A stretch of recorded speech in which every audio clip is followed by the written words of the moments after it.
Back in May, I told you that Congressman Paul Ray, who's a Republican from the northern Utah city of Clearfield, was going to introduce a plan to bring back firing squad executions to Utah.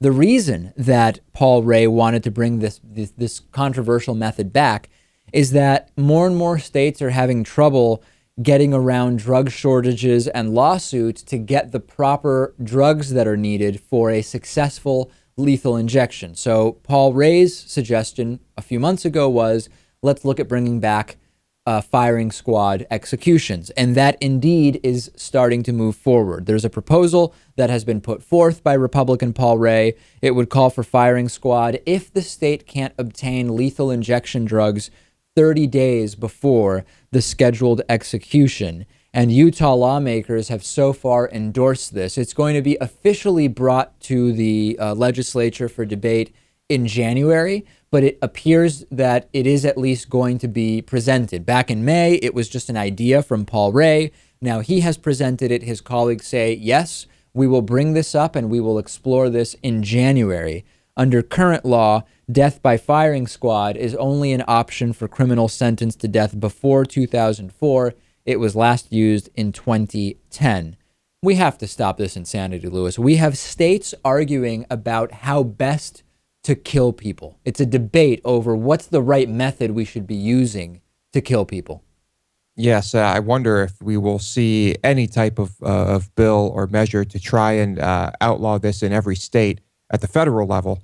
And all the libertarians, Lewis, would say it's a violation of states' rights. They would, but we've seen it happen with other types of legislation.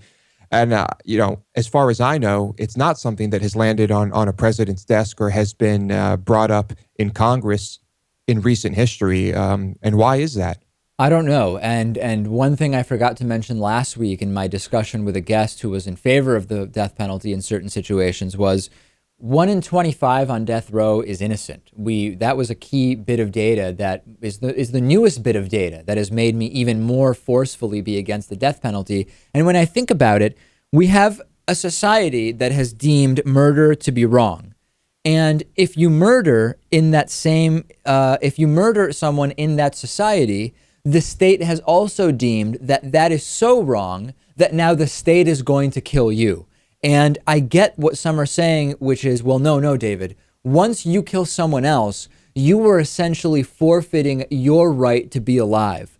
Even if you believe that, it still takes several steps to say, and the state should become the agent of ending those people's lives. I just could not be more against the death penalty. I understand the emotional argument. I can even imagine feeling myself like I would want someone who commits a crime against someone I know to be killed.